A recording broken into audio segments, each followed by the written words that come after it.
Hello, dear friends. I welcome you on ALLATRA TV Middle East. And we continue interviews during the amazing project Creative Society, the project which is uniting people all over the world. Volunteers from over 180 countries already built a new format of society instead of consumerism we were used to live in. And my co-host today is Dima. Dima, please introduce our guest today. Hello, everyone. I'm happy to be here with you as well. And we have an amazing guest today. It's Mr. Ambassador Terry Earthwind Nichols, an internationally known author, speaker, mentor, world ambassador of the United Refugee Green Council in Cyprus. Welcome, Mr. Ambassador Nichols. How are you doing today? I am well, Dimitri. Thank you. And thank you all for this invite. What a delight. So could you tell a bit about yourself, what you do for a living? You have an incredible story, and our viewers would like to know it. Well, I am a Native American man. I'm also an internationally published author. I've authored 7 books, internationally known poet and speaker, master professor. I run a couple of different companies rather. Evolutionary Healer LLC is a global performance transformation company, headquarters here in the United States. Currently, we are on 6 continents in 17 countries, 27 US states, doing business in 6 languages, all since just 2012, where we began our journey to help people. As a Native American man, the word Earthwind, as you see there, is my tribal elder name.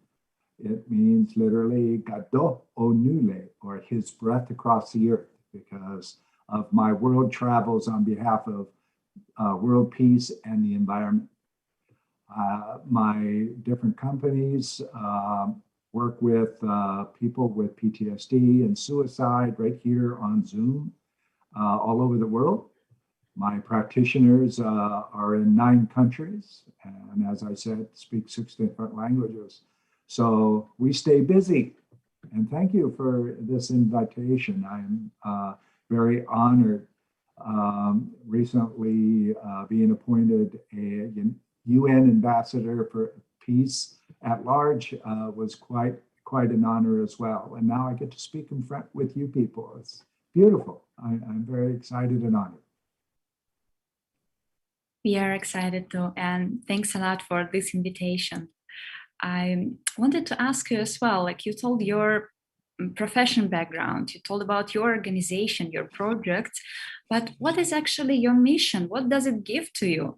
Like you are helping to quite difficult people, let's say, quite in difficult situations. What does it give to you personally? An amazing life. All of my life, I've been one of those people. Well, go talk to Terry. If he doesn't know, he'll be able to send you to somebody who does know. He can help you. Trust him. And I have carried that beautiful ability with me with great honor and humility.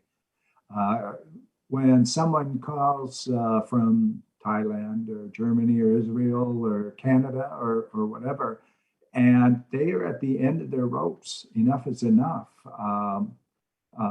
Sometimes it's they're preparing to end their own life. They can talk to me or one of my practitioners, and we can put them in ease that this 2 or 3 hours that we will get on Zoom together will stop all of this stress that they keep hearing and seeing over and over and over again, because we help them find the source that causes all of that, not merely addressing the memories that keep repeating themselves. We go help them find the starting place where the driving engine is, what we call the active block. And as I mentioned, I'm a mentor. I do some coaching, but not much. I love to mentor. I love to take someone as people, my elders did when I was young. They all could see something different in me, and they would take me under their wing and mentor me, make sure I would be successful. Now I do the same with my mentees all over the world. My work with corporate level executives comes from my experience as being a chief operating officer and executive director of many organizations. And all this journey that I've had in my life and the trials and tribulations of my own have made me the person I am today. And I very much enjoy it. And to spread the love is quite exciting. It sounds like each thing you do in your life is like a small puzzle that completes you. Very nicely said. Yes, I would agree with that. You know, I love to get up in the morning. In fact, here in the US, because I'm global, it's not unusual for me to be up 3 or 4 o'clock in the morning doing an interview right here on Skype in my office and still be talking to somebody at 11 p.m. at night. And let me tell you, I'm 68 years old. There's a nap in there. I'll take a nap during the day because some of my most ingenious creations as an adult have come as a result of just stopping the day and taking a nap and allow whatever is really working on me to take care of itself. I often say, and please, ladies and gentlemen, you are listening to me, write this down. Presence is the point where manifestation becomes action. When you take away what's already happened and you stop worrying about what the future, you have present. And when you're present, whatever it is that you're seeking will start to come to light and start to manifest itself. So presence is the point where manifestation becomes action. Completely agree with you. You made a really nice background behind you. And as our interview as well is dedicated to a conference, online conference that we're going to conduct on 24th of July, the future, the crisis, as you see on the background of Mr. Ambassador Nichols. This is the main topic that we're going to discuss today. And I would like to ask a very important and serious question.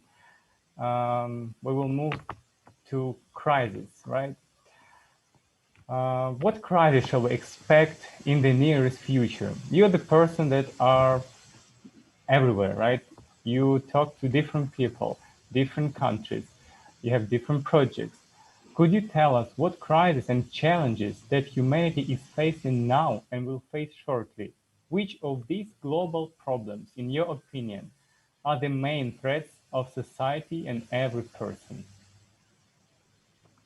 Well, it's commonly accepted and known that a storm is at its worst just before it's over. And ladies and gentlemen, the storm is really bad right now. The world crisis on refugees and people are starving, incredibly bad weather changes. All of those types of things is the worst part of the storm before it's over. And we as people who care, want to take action and afford the opportunity for those suffering to get aid, for those who need education to learn. Because the future is walking around right now in diapers and going to elementary school. And we as a society, as humanity, get to honor that. Not only make our world present that we're living in today, but create the opportunities for these young people and the future generations to have a world to be in. And that time is now. And the there are people out there, I'm sure you'll agree, that they like keeping everyone spinning and fighting with each other because then they can control all of the money and they can control a lot of different things. Well, what happens when we, who have more power than them with our money, okay, stop buying from a certain corporation, or we stop supporting the role of the leadership of a country or anything like that, they're out of business. We have more control than weapons of destruction.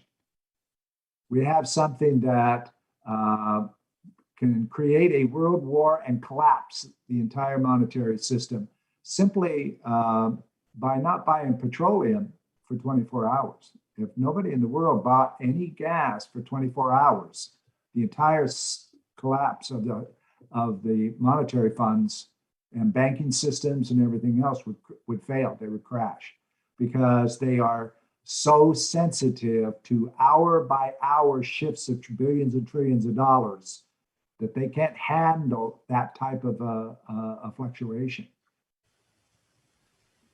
Yeah, thank you. That's what we were thinking too. You know, there is a phrase like doing purchase in a store, you create a future you want to live in. So all we need actually to realize that we really have a force, we really have a power to influence the situation in the world. And this is what Creative Society Project is about. And my question to you, I know that you were contacted on Facebook by one of our volunteer participants, just like a stranger person for you. And you agreed to participate in the project, to take this interview on. What inspired you in Creative Society Project the most?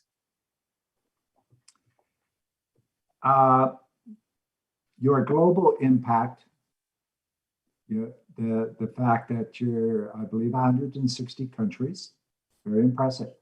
It works well with my message to the world about world peace and saving the planet. When I was approached, she was added into my 51,000 LinkedIn followers. I have a large following. So when I say something in social media, people listen, and that's delightful. And when I can speak, I speak better than I type. When I can speak to the world here on the internet, I impact one person at a time. You that's watching me right now, that's seeing my eyes look into the camera, I impact you in a good way. I give you hope. I give you tomorrow.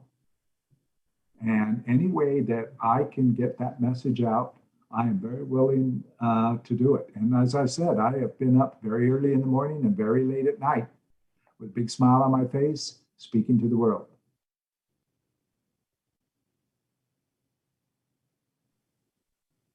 Thank you, Mr. Nichols. Yeah, and one more important topic about global situation we wanted to touch is artificial intelligence. Now we see rapid growth of artificial intelligence, and somehow this is very pushed in IT companies, in some development projects. Why do you think this dynamic is so rapid, and maybe have some examples of it? Well, I use electronics any way I can because it gets my message out there. I am impressed on a day-to-day basis. Everything in it, my office computer does. Anything I can do sitting at my desk here in Asheville, North Carolina, I can do in Paris, France at Charles de Gaulle Airport. It's an amazing thing, and it's getting better. I recently saw a small charging device that runs off of the perspiration of a human finger. You put it on there, and then you put it on a device like a cell phone or something like that. It will charge the phone. Amazing things are about to happen. You know, And artificial intelligence has given us ways to live better and more efficiently, and creating new opportunities for the world. 100 years ago, just 100 years ago, it seems like a lot, but it really isn't in the given portions of time. Every city had many livery stables because there was a whole lot of horses out there doing the work. Now they don't exist anymore.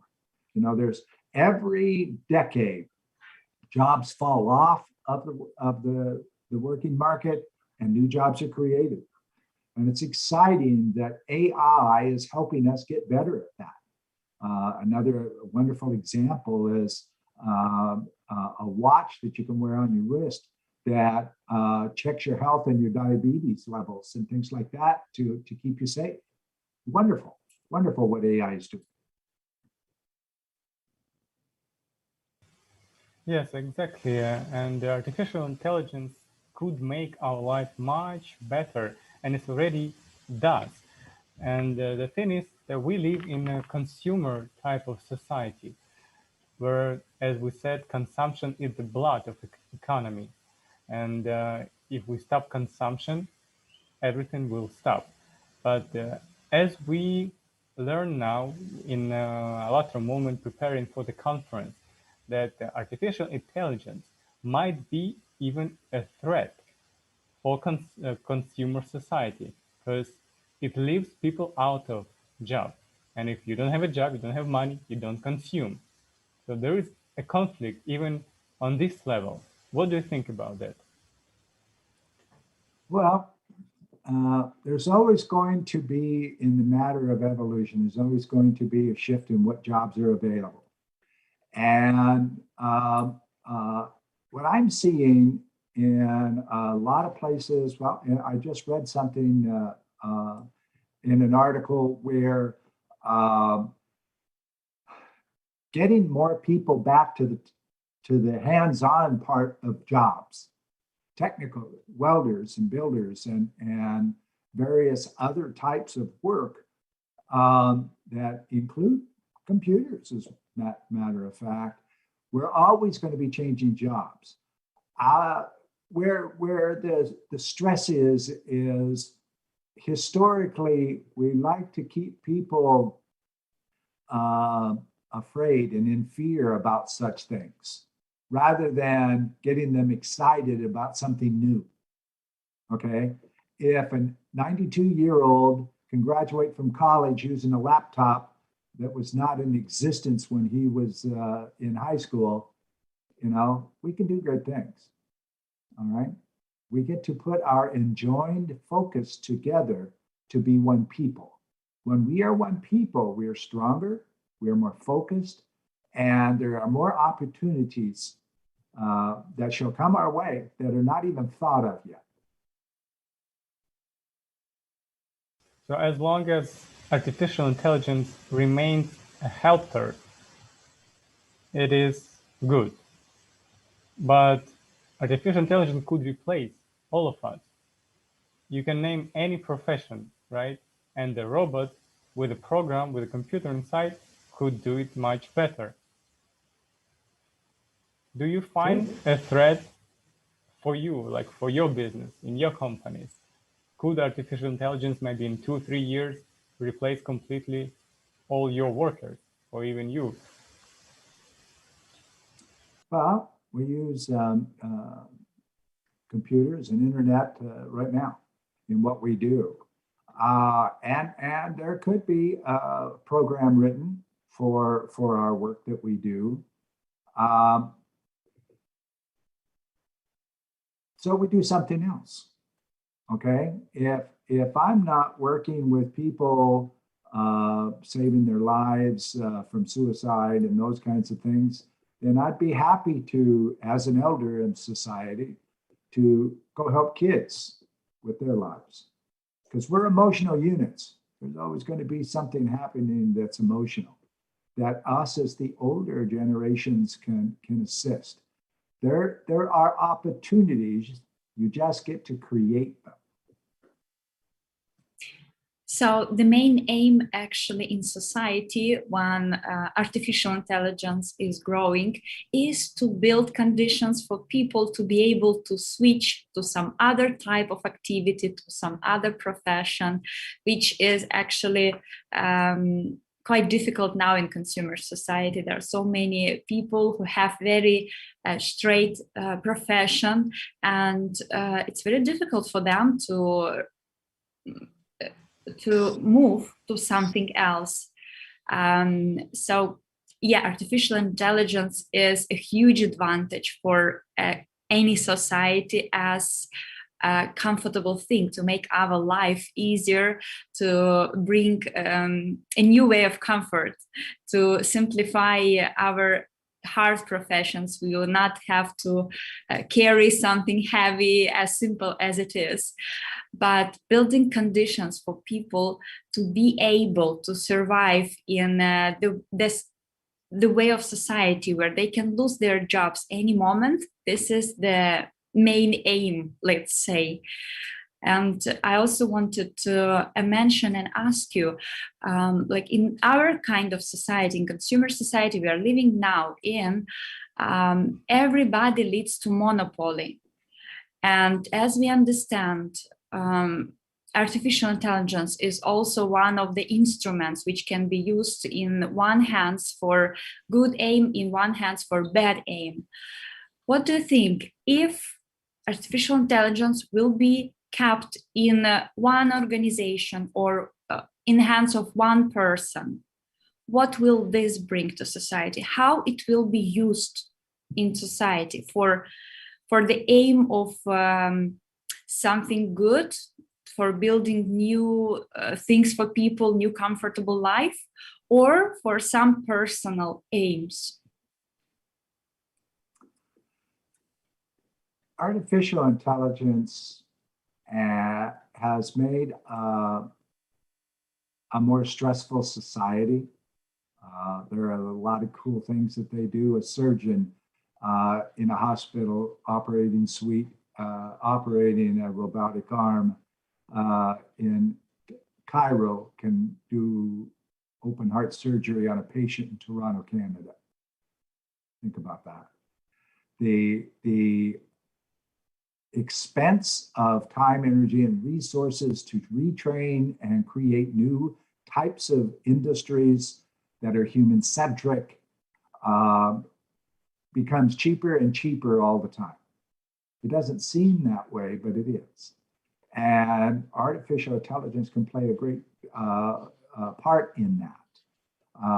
I'm not all crazy about artificial intelligence. I see it as something that can be used for the greater good. There are people out there that would rather use it for their own gains.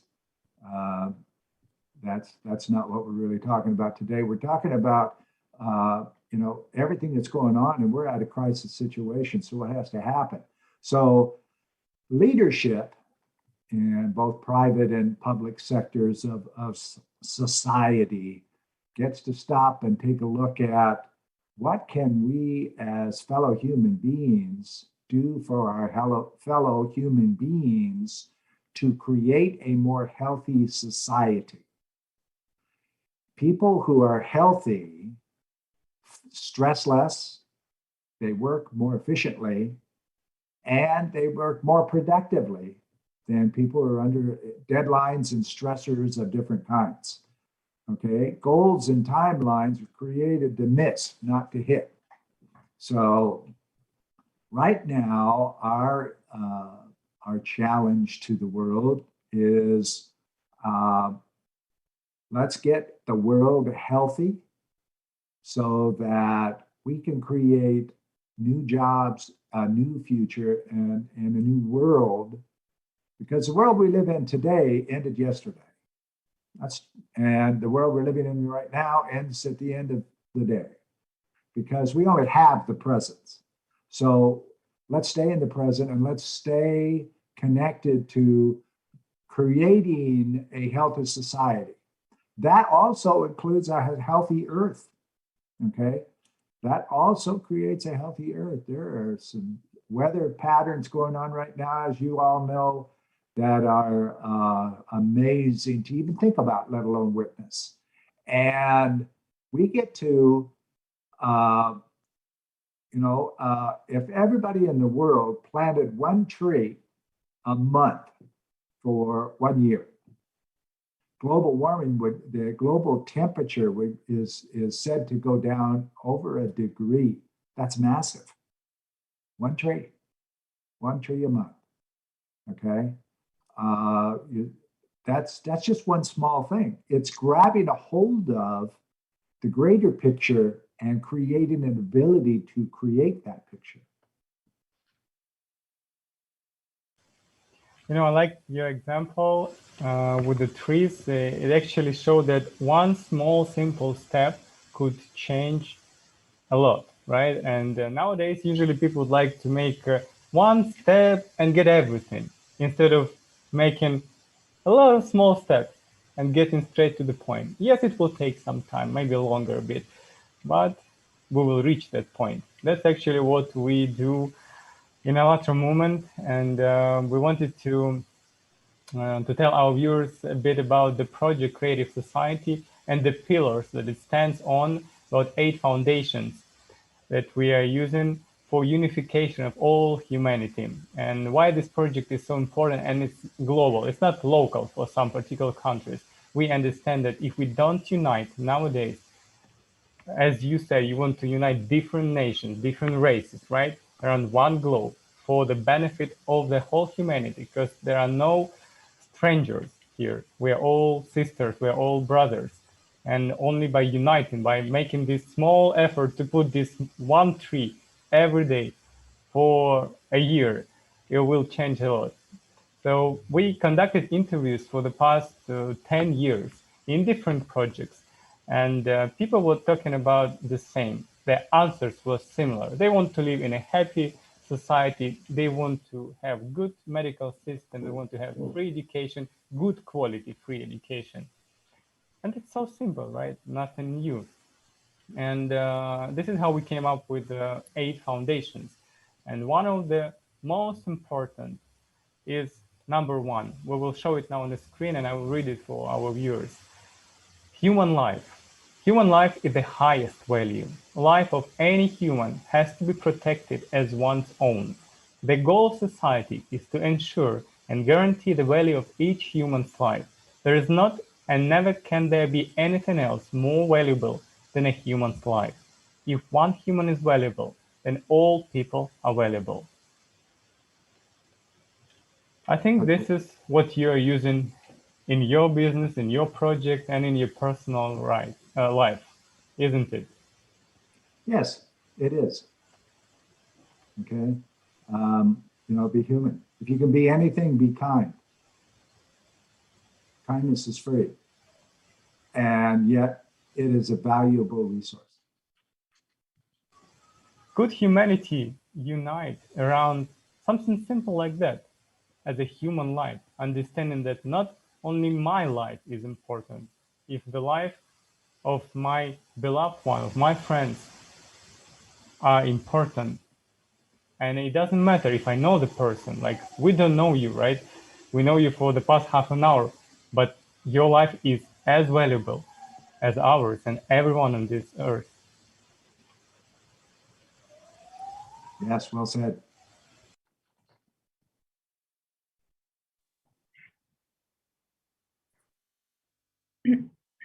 Thank you, Mr. Nichols.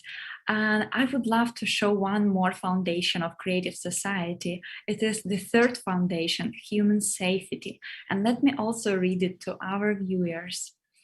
No one and nothing in society has the right to create threats to the life and freedom of a human. Every human is guaranteed free provision of essential life necessities, including food, housing, medical care, education, and full social security. Scientific, industrial, and technological activities of the society should be aimed exclusively at improving the quality of human life. Guaranteed economic stability, no inflation and crisis, stable and same prices around the world, a single monetary unit, and a fixed minimal taxation or no tax. The security of human and society from any kind of threats is ensured by the unified global service that deals with emergency situations. Mr. Nichols, what do you think? If this foundation was already implemented into our society, would you still have your job to do, or you will be able to do something more fulfilling for your talents, like, I don't know, planting, anything? Maybe I'll be a tree planter. Since you were speaking about trees. Maybe I'll sit under one of those trees and talk to the future of humanity. Right? It is our responsibility, just like when we were children, we got to play, no cares in the world, and then we had to contribute to the world. And those of us who are lucky enough to reach a senior age, we get to work to help the future of our world become better humans and contributing parts to themselves and society. We often leave out the part of self. Take care of yourself first. That's not being selfish, okay? Self is where it all begins. If you don't have inner peace, there will be no world peace, okay? You cannot give what you don't have. So the key for me is I look forward to changing who I talk to, but I'm never going to stop talking. Thank you, Mr. Nichols. You speak about those kind of individual responsibility, taking small actions, taking individual actions. What do you think to develop as a society? Can we do it just with, for example, society influencing people individually, or it should be both ways, individual work on the people and also a growth as a society in general? It grows from self. When you start doing good things for other people see it, it touches their heart. We are emotional people, okay? It touches their heart and they want to do something too.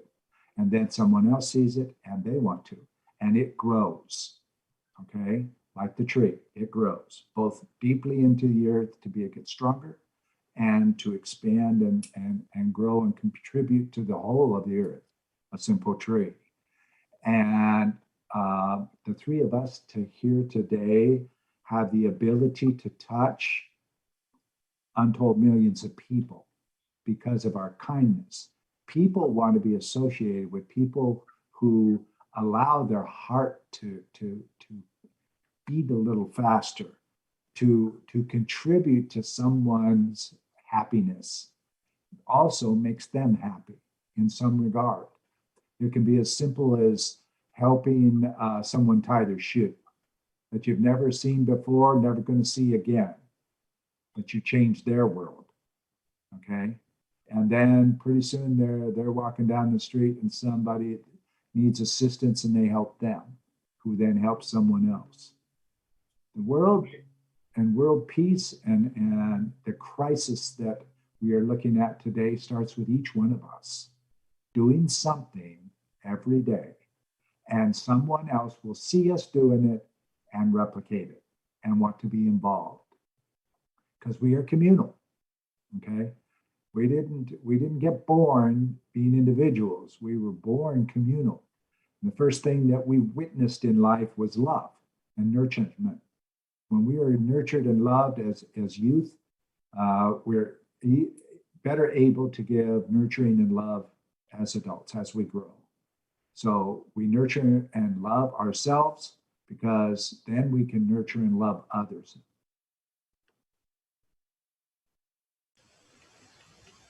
Yes, very inspiring.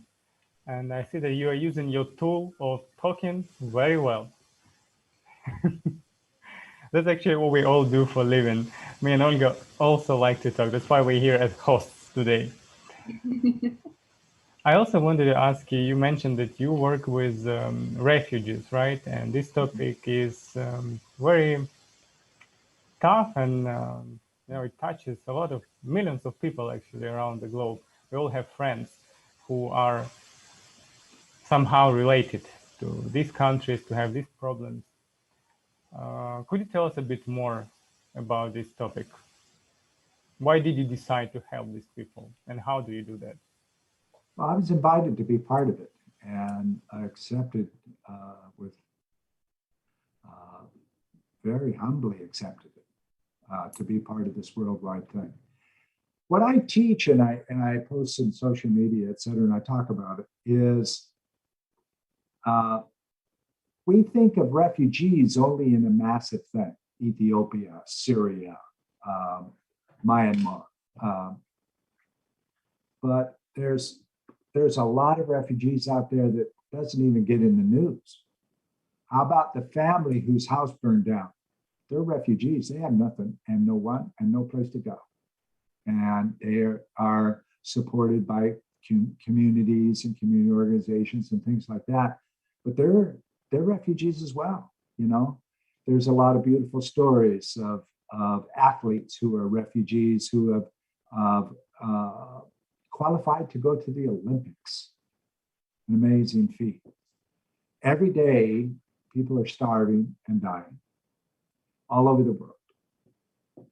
And when we as human beings decide to do something small at first and allow it to grow like the tree, if we do something small at first, we can grow the opportunity for, well, what if we gave a war and nobody came? There'd be no war. There would be no guns fired. There'd be no missiles, nothing, because nobody was there to shoot it. Okay, that is possible. It's pretty big, but it is possible. You know, when we talk about refugees, we think of only the worst because that's what we see every day. That's what's reinforced in our memories, is only the worst of it. And until that story loses its value, there's a lot of talk about refugees. And then all of a sudden, the story is not as valuable as another story. And all of a sudden, we stop talking about refugees. And then pretty soon, we stop thinking about refugees. And they just become an entity out there somewhere. Fact is, you know, every nation has people who are suffering every day. And it's not going to go away any too soon, because there's a large need to help the homeless or refugees. They don't have a place, okay? There's a lot more to think about as regards to refugees and saving our planet than we give ourselves credit to think about, right? We get to be present with ourselves so that we can be present with the world. One person at a time. One person helps a person, that's two. The third person helps five. 5 makes it 20. 20 makes it 10 million. Things can happen when there is a chain reaction, similar to a chemical chain reaction. Okay? That's how the refugee status is going to go away, and this need to control other people. Okay? Most of the wars and all that stuff is a need to control people, to be in control. Well, what if we take away our desire for you to control us and we just don't do it anymore? Who are you going to control? You know, if you don't want British Petroleum to be in existence anymore, all you got to do is stop buying their gas for 24 hours. Boom. They don't exist anymore. You know, we like to take on too much at once. Take one step at a time. That's how you get from the living room to the kitchen, one step at a time. So let's take on the world one step at a time, one person at a time, and then help them who help them, who help them, who help them. It's good that you mentioned about the reasons why people become refugees. And why I brought this up, because we have one of the projects is breaking news, and we actually learn how the climate is changing, but we don't make it in specific like one country as we see in news. Oh, there is a flood in China. Oh, it's somewhere there in China. Okay, there are a lot of people, millions of people affected, but it's not here where I live. What we do, we show that it's global and it affects people around the world at the same time for the past years, and it is increasing. And what we see now in the news that it happened somewhere far away, it will happen soon everywhere in each country. And no one can stand against the climate and against the weather, and no one can do it alone. And what we wanted to bring an understanding to the people that it's time to start thinking about others, because we always think that someone will come to us, right? Someone will be refugee, he will come to us, and what we're going to do about that. But no one thinks that you can become a refugee next day. And the reason why you can become a refugee, as you mentioned already, it's a different, right? People don't have food, they don't have work, the climate is unsuitable. What do? You just simply go somewhere else and search for better conditions. And having these crises, economical, unemployment, climate crisis, it all gets serious, as you mentioned at the beginning of the conversation. Yeah, it touches me, really.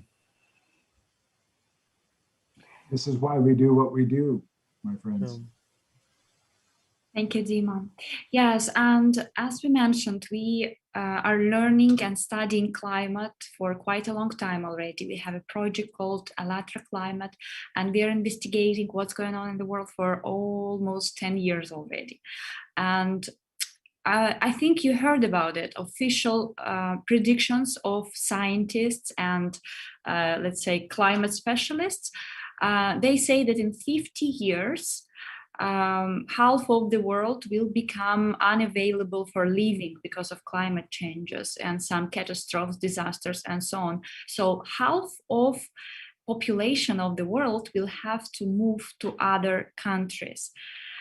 From our perspective, we see that it will happen much, much faster. From what we see now, disasters and cataclysms and catastrophes are happening more and more often, and people already cannot stand against it so fast. I mean, like afterwards, after disasters, those influence it makes to earth, to countries, to society, to houses, to property, and so on. It's very difficult to clean it, to erase it, to make it like before. And my question to you, from your perspective, what do you see?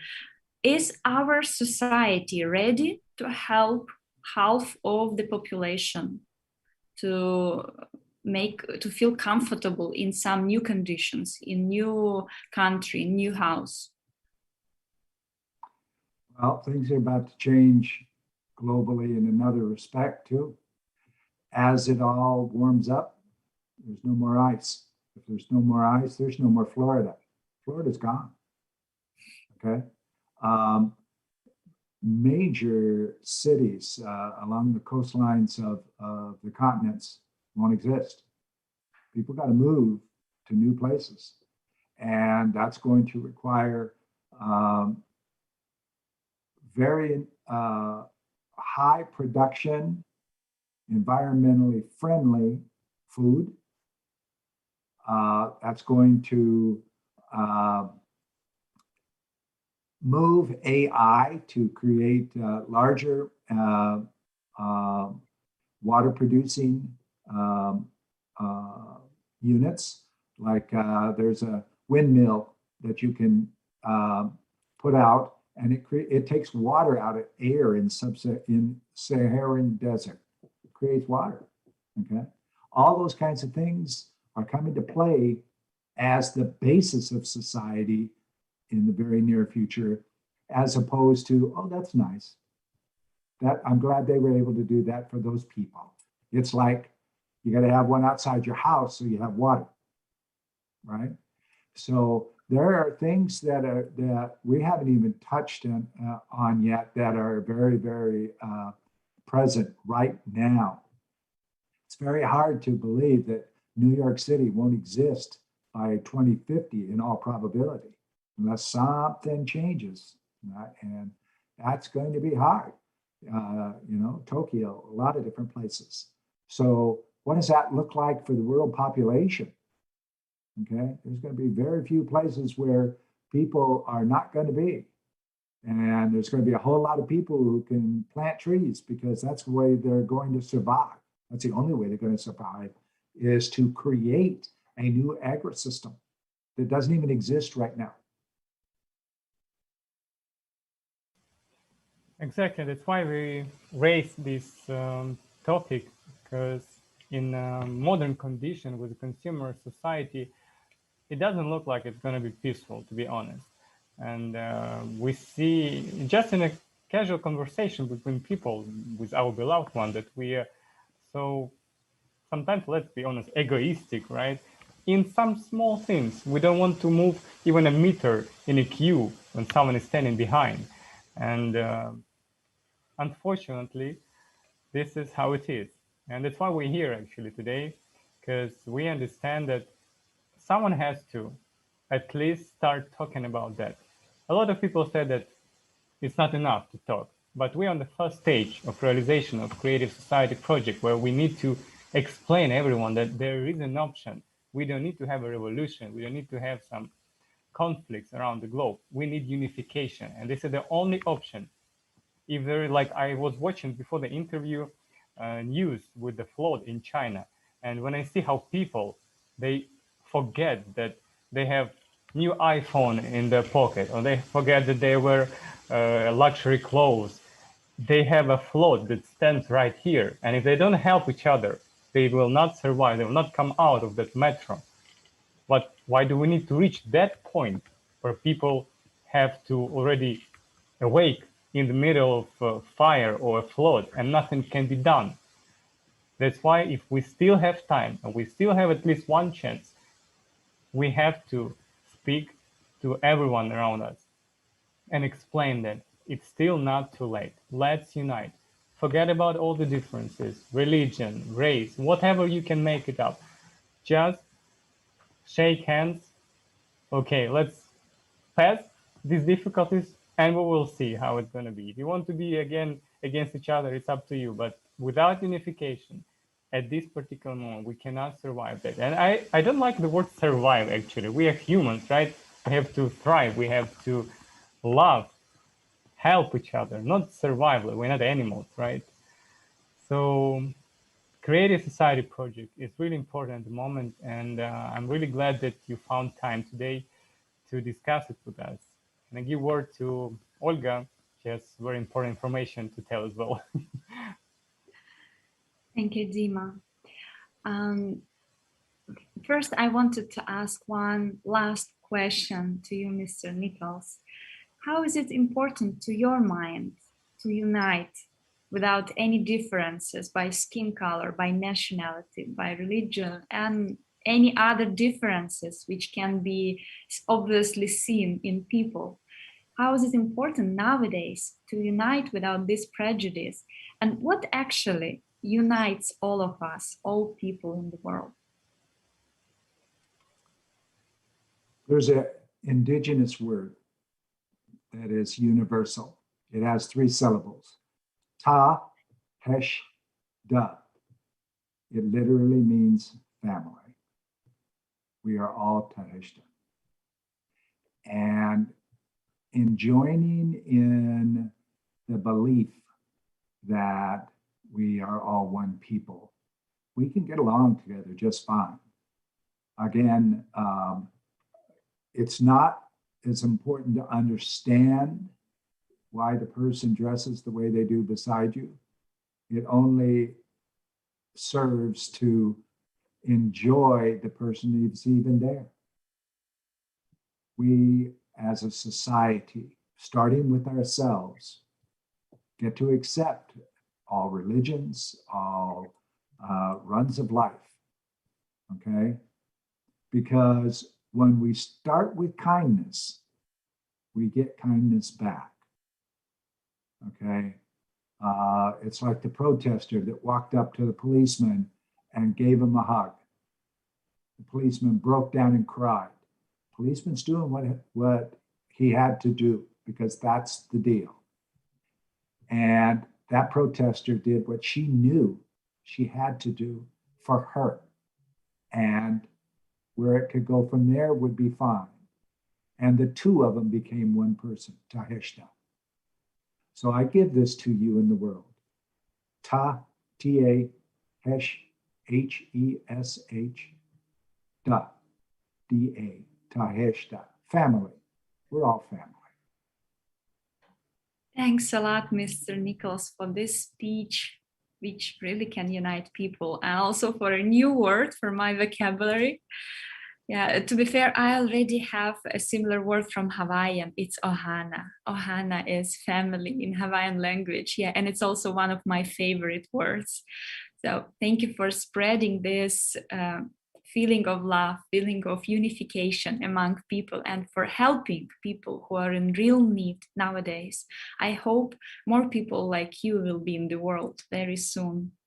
And I wanted to address to our viewers, dears, if you are ready to participate in Creative Society, or if you just are ready to feel that you want to live in Creative Society, please don't hesitate to go to our website and join the project Creative Society. Now you will see a small instruction on your screen. This is our website, allatraunites.com. You can press a huge red button, join, and choose one of the options.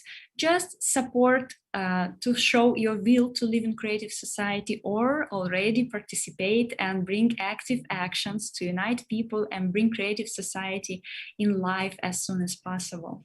Thanks a lot for this amazing interview, Mr. Nichols. That was a pleasure to meet you and a real honor to talk to you today. That's such nice words. Thank you. I am very honored to have been here and allowed my words to contribute to someone. Thank you so much. It was a pleasure for me as well. And at the end of our interview, we would like to present an upcoming conference, which is really important. And it's going to happen on 24th of July, 15 GMT. And the name is Global Crisis. This already affects everyone. There will be translation in 72 languages already. And if you, our friends, after watching this interview, you have a rare language and you, like, for example, Native American, for example, right? And you would like to translate it to your language, please get in touch with us as soon as possible. We still can arrange it and to make it possible for the people to hear it in their own languages. And we're going to discuss a lot of complicated, from one hand, questions, but there is no time already to postpone it. Now or never, in present, as Mr. Ambassador Nichols says, right? It's already possible today and we can change, we still can change it. We're gonna discuss the climate, economic, artificial intelligence, and unification of humanity. And we're gonna show you a short video at the end. Thank you so much. Thank you.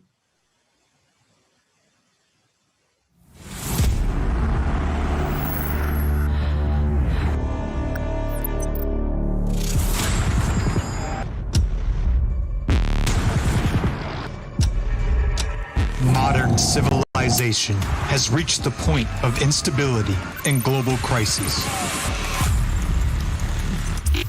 The global financial, economic, environmental, anthropological, and climate crises are realities that every person is already facing.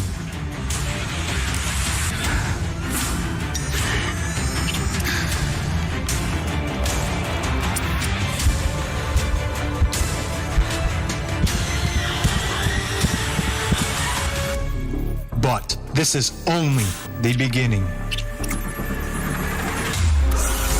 the fourth industrial revolution, and a threat of mass unemployment. Future without jobs, causes of the inevitable collapse of the world economy if the consumerist format is preserved. The problem of overpopulation, rapid depletion of the planet's resources, global climate change.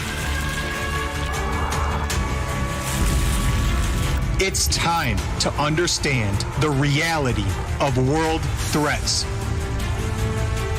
International online conference, Global Crisis.